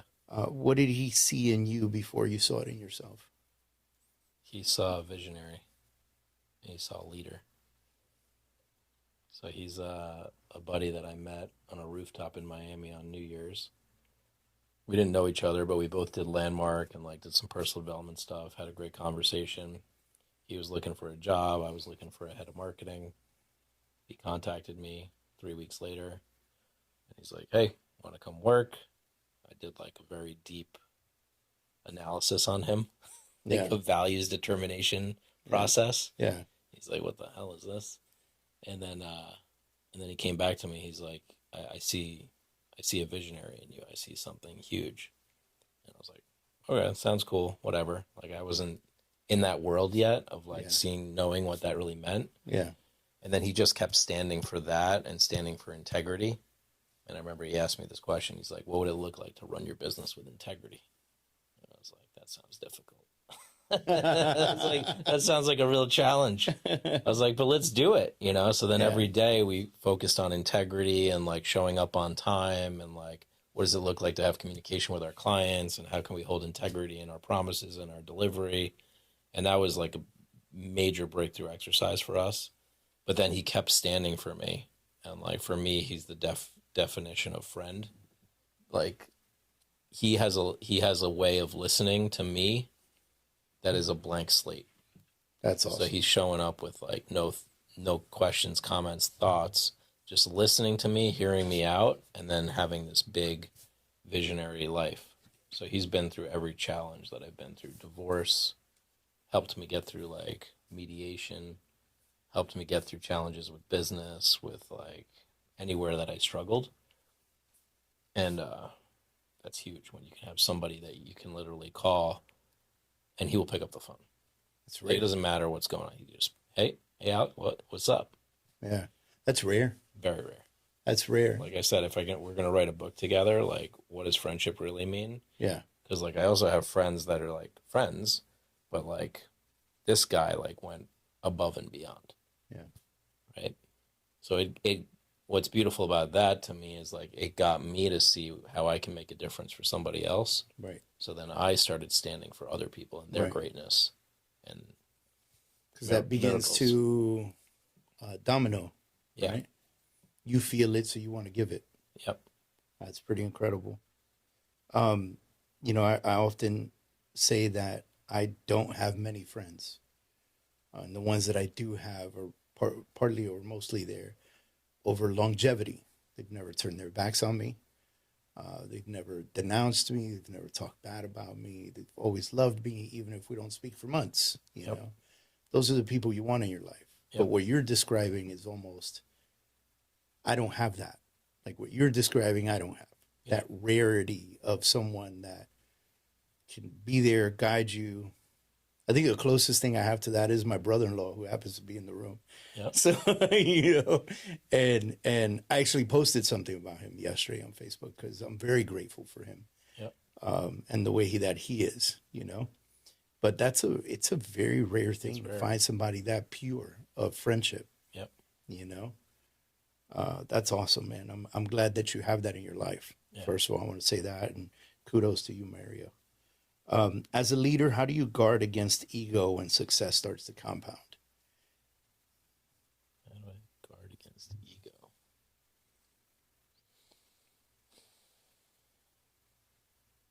I just check it. I don't know how to say it. How do I guard against? Did you ever have a big ego? Like, was that ever a thing for you? Yeah, I think so. Yeah. I think when I started speaking on a lot of stages, I started building some ego there. Yeah. And then I remember when I was like, I went to this big event. It was Follow Up Boss, like FubCon. I don't know if you remember that. Yeah. And I was supposed to speak on stage on this like big theater and like thousands of people. It was like pretty legit.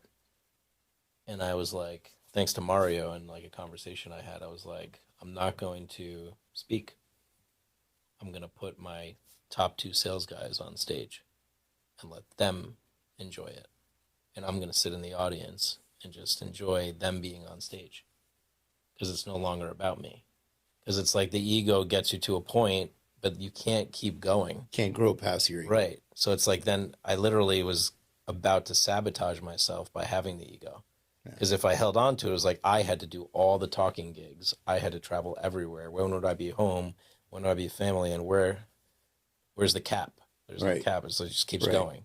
So I was like, wait, it's the other way around. Right. Like put people up, lift them up, put them up on stage, and then you win and you get to watch everything you built. That's more enjoyable than being the ego on stage. Right. Right. Right. So that was a big click moment for me. I remember that. And then from then I got to step back a lot more and more be like a composer director than have to be like the guy out there. For the people who have big egos out there, like, what would you say to them to recognize it and also how to put it away? I mean, record your language.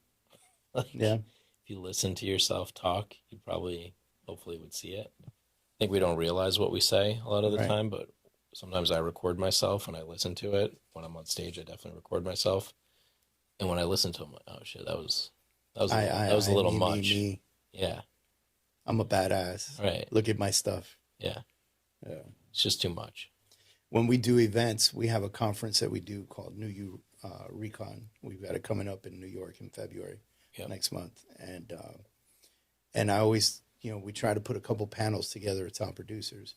I'm very clear with them. I go, this is not a look at me, I'm so cool panel. This is, I'm going to ask you some real questions. Yep. About growth and everything else. You can brag and boast about where you are today, but I want to talk about what got you there. Not look at me, I've got 30 agents and I'm the best fucking team leader in the world and I dominate realtor.com and blah, blah, blah, blah, blah. You know what I mean? Yeah, I was seeing so much of that and it's like, right. We had one guest get on the stage and she literally told everybody in the audience, by the way, I just got off the phone with realtor.com and I bought all the zip codes within a 5-mile radius of here. So if you have realtor.com, you're going to get a phone call because I'm booting you out. And I just thought that was the rudest shit you could say from the stage. Hardcore. You know what I mean? Like, It's cool that you did it. I'm so happy you're successful, but did you just have to snub everybody in their face like that from a stage? I just thought it was pretty shitty. Yeah. When you strip away business, vision boards, goals, all of that stuff, who are you responsible for becoming at home? Leader, father, lover.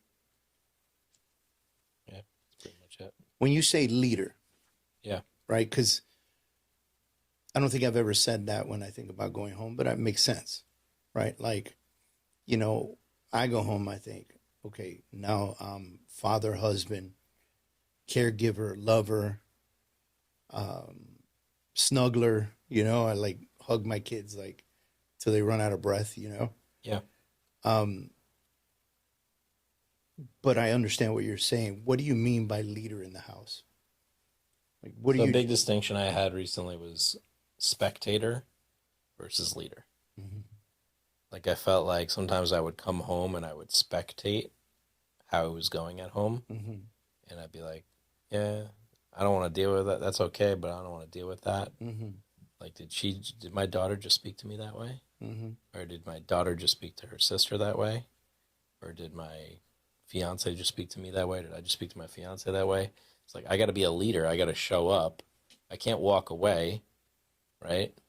It's like whatever's going on in the house, I'm not going to walk away because that wouldn't be leadership. Right. So I'm going to stand my ground. I'm not going to spectate and watch how it's going. I'm actually going to get involved. Right. It's like sometime I noticed where I was like, oh, that was a fucked up conversation, but like, I'm not going to go deal with that right now because I'm tired. Yeah. Well, a leader can't do that. A leader can't just spectate and be like, yeah, that was fucked up and I'm tired. It's like, no, that's fucked up and I'm going to go handle that. Right. So if I lead that way, then my kids are going to get to see me leading. My fiance is going to get to see me leading. And then they're going to show up as leaders too. So now we're all leading. Right. Right. Then you get more flow. Right. So that was a big distinction. Is like spectator versus leader. Like spectator, get in the arena, or like just watch what's going on, what's going down at the dinner table, what's going on in the rooms, right? Am I going to spectate that one daughter's in her room all day? Like, no, I'm going to lead and open the door. Yeah. Like, come out, have a conversation, or I'll go in and have a conversation. Can I just take it easy and go take a nap? Sure, but is that leading? Right? Yeah, I'm tired, but aren't we all? I got to lead. Yeah. Yeah. For the man listening who feels stuck between potential and fear, what lie is he telling himself right now? Um, that I'm not enough, that I don't believe in myself. I think if you're looking at fear, it's like fear versus love. So it's like love is the potential, right? Fear is like, oh shit, I'm not going to seize the opportunity. I'm not good enough for that opportunity. I'm not going to go for it. I would say, I think the hardest thing to do is to actually believe in yourself that you can accomplish it. And I think that's what has held me back in the past is like, I don't believe in myself enough. Like, I needed Mario to come in and be like, I believe in you, bro. Like, you're a visionary. Then I was like, all right, I can go because someone believes in me, right? Until I start believing in myself. Now I've got the muscle that I can believe in myself. Right? My friend Ben is like, dude, you believed in me when I didn't believe in myself. And I borrowed your belief until I really started believing in myself. Believe in you. Wow. So it's like the sooner I think you can get to that belief, you're not going to have the fear and you're going to dive into your potential, which is literally unlimited. If you think your potential is limited, really? Yeah. Is anything limited here? Yeah. Is the fucking sky limited? Is the ocean limited? Yeah. I don't see anything limited around here. Like, there's an unstoppable flow of money. There's a constant flow in the ocean. There's a sky that we don't know where the freak it goes. Yeah. It's like nothing's limited except what's up here. So I would say release that fear and just dive into anything as possible. When you use the word visionary or visioneer, Yeah. are you saying that you can see the future based on what's happening and you act today? Is that like the thought process there?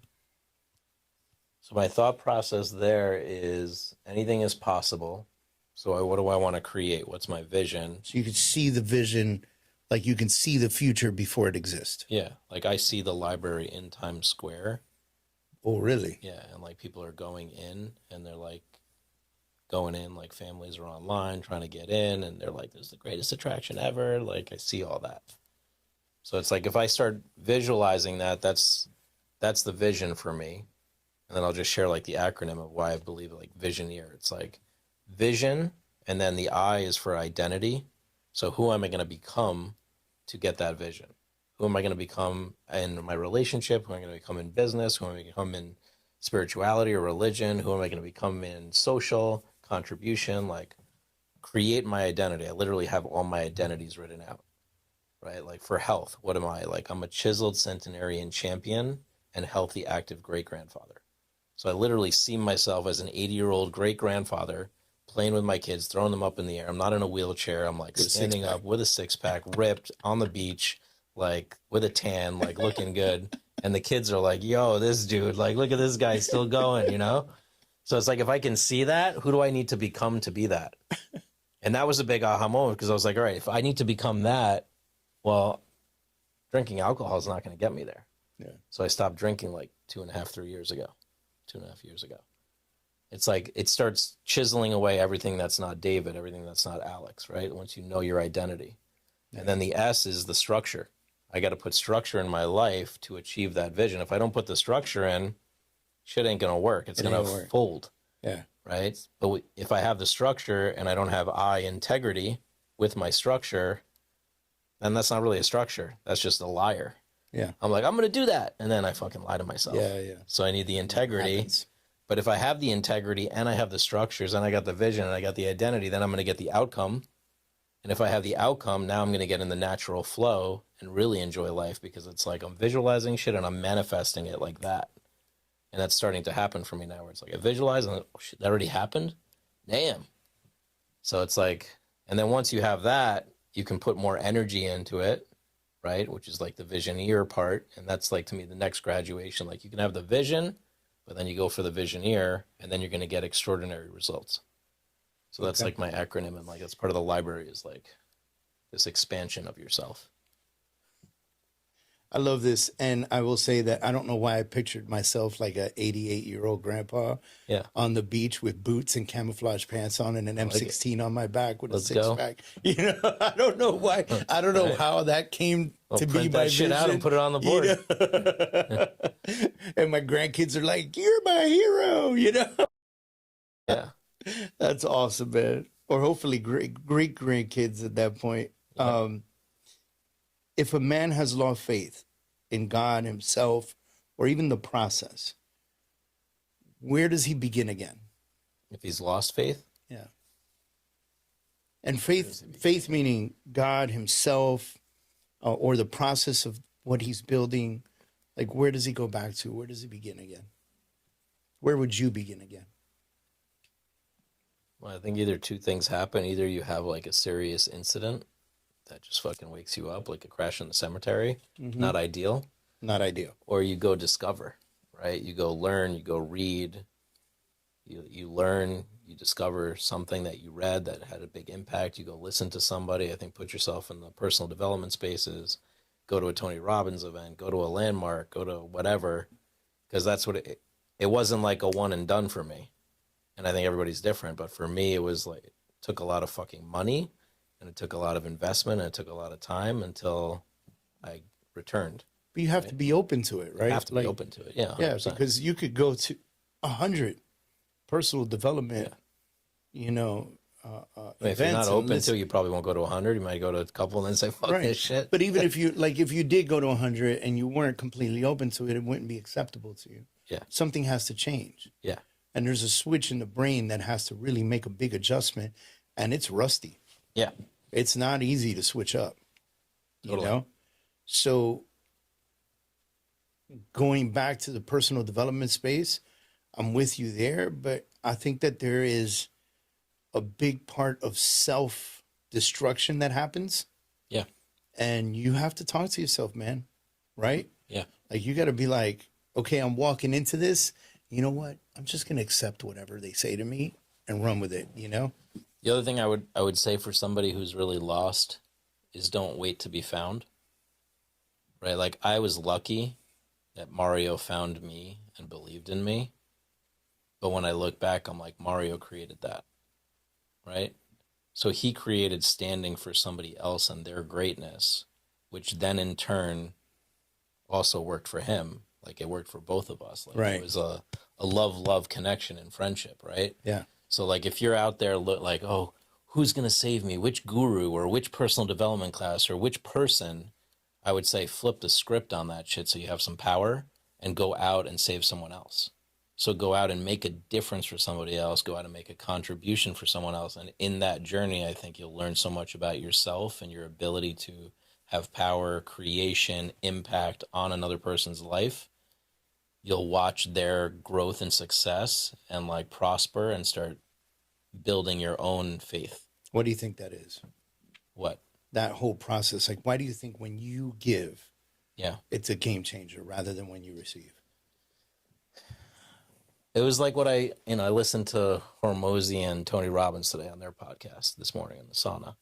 And I was like, wow, Tony's saying like, hey, Hormozy was saying how he's suffering, right? Even though he's got this big game, he's made all this fucking money, he's like huge, Guinness Book of World Records, most amount of books sold, he's a guy gets killing it at 37 years old. But I heard him when he said, that's a duty. I have a duty to do this. And Tony was like, oh, it means you're suffering. And like, he kind of acknowledged it. Like, yeah, I am fucking suffering inside. Like, it's not enough for me. And why is that? Because he's not connected to the difference he's making for others. Right? And Tony was like, yo, what? If you think about it, it's like, because you're not really connected to contribution at a high level. Like, do you feel great when like somebody takes your course and wins? He's like, not anymore. I used to. Right? So he's not connected to that contribution. Wow. But then I looked further and like Tony was like, yo, I fed over 1 billion people. So like my contribution game is such big game. It's like an impossible game. Right. And I'm connected to that. And I put myself and I go to these places where kids are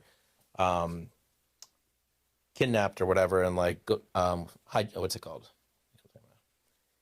Anyway, where the kids are like Trafficked, right? Okay. And he went in and like negotiated, and they got to see that and save these girls' lives, and he connected to that, and he was like, oh, that was like enlightening and inspiring. And I was like, okay, so it's a numbers game over here, and me and Mario were having a conversation this morning, and we're like, at the end of the day, what do people want? They want peace. They want peace of mind. It's not even about the impact. Yes. You want the peace of mind. But by doing the contribution, you get more connected to having peace versus the everlasting game of make more numbers, make more economics, make more impact numbers. It's like, really, are we just a numbers game, or what do we really want? We want fucking peace. But I feel like I'm more at peace when I'm making a difference for people than when I'm just focused on the economics. Yeah. Right. When I'm making a difference for others, not just myself. Right. Like even with my family, like make a difference for my kids, for my future wife, like for my mom, for my dad. That lights me up. So it's like, I think if we woke up, if we were lost, the first thing to do, and I see this working for a lot of people, is like, if they're struggling, go do something for somebody else. Go do something for someone else. That's wild, because that's not the message, right? Like, that's not the first thing people think of when they're struggling. Like, they wake up in the morning, they're struggling, they go, oh my God, I got to do something for me and for my family. I have to accomplish this because, like, I got to put money in the bank, or I got to pay the mortgage. But that's that's exactly it. Like, you're helpless in that moment. Yeah. But if you convert that to helpful, holy shit, you could become helpful even though you're helpless for yourself. Right. And, and this might sound controversial, but like, if you're helpless, you're selfish. Right? But if you're helpful, you're selfless. So it's like, if you went out and did that, it would actually empower you in your own situation. Because you're like, shit, I just helped that person? Shit, maybe I can help myself. I'm not helpless. I was just helpful.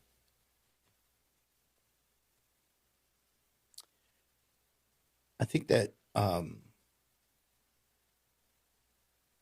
want to be careful on how we put this message out, because I also don't want people to think that they wake up in the morning and then they go, well, Dave and Alex said that if I go help somebody, I'm going to feel better. So I'm going to go buy somebody's groceries or help somebody through a situation, or like, it's got to come from the heart. Yeah. It's got to be meaningful help.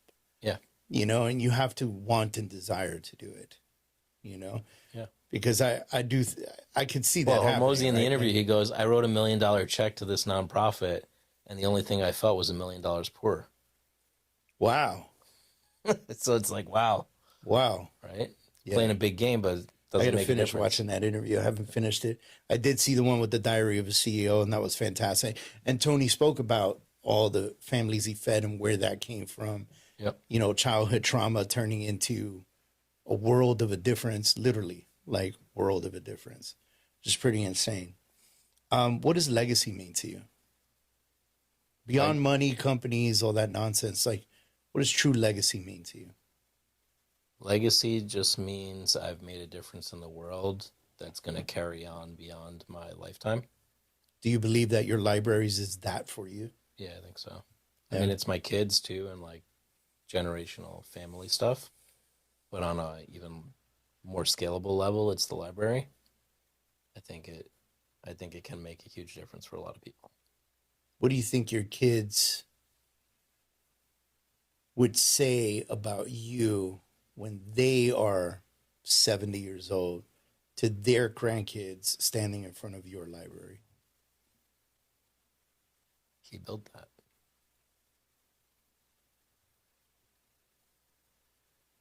It's wild, right? Yeah. That's wild.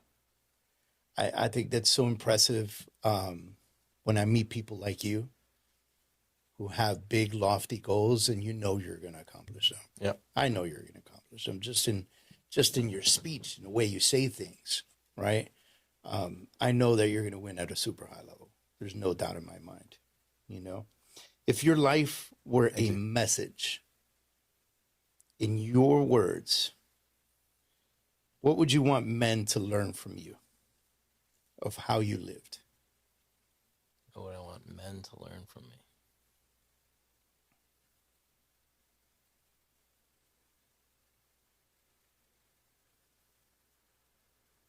That it's okay to be vulnerable and real.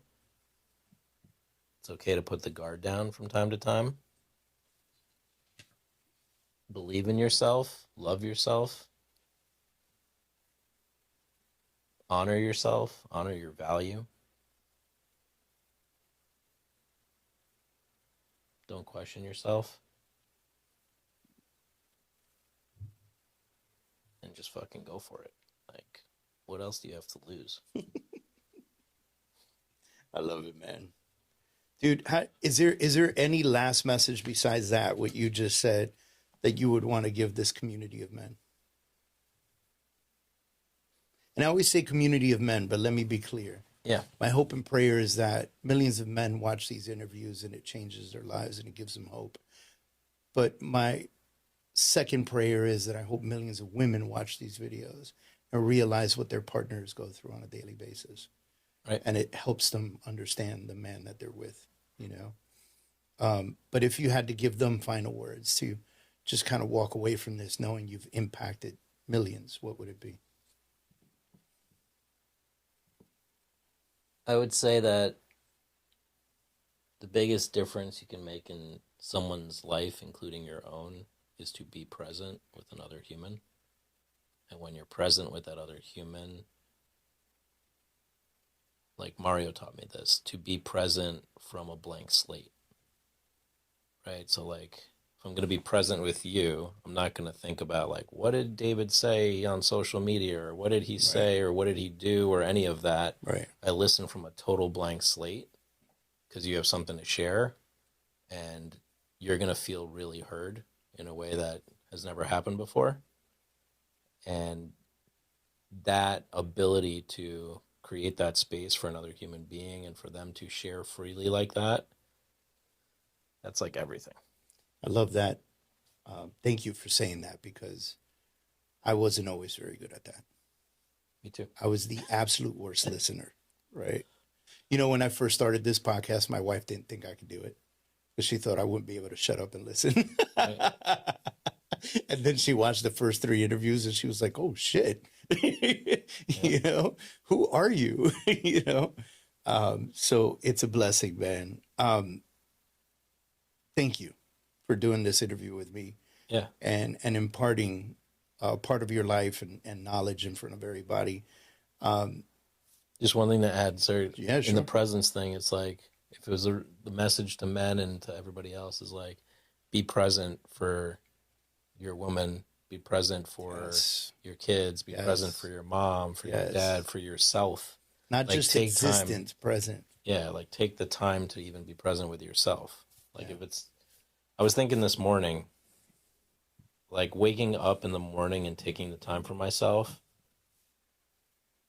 I've had really challenging days the past couple of days, but because I took time for myself, I was actually able to be present with others. So one thing to add is just being present. So, like, really being present for your wife, your fiance, for your daughter, your son, mom, dad, like, really giving them the space to share uninterrupted and, like, let them really let it all out and come from a blank slate. That's really what I learned from my buddy Mario. Mm-hmm. The way he shows up with a blank slate. I don't even know how he does it, really. Because I often have a story about people or about things they said, Right. but he just blank slates it. And that got it mentally in my head, like, wow, when I show up for my kids or my family or whoever, It's like a reset. can I just listen? Yeah. Like, can I just listen to them fully?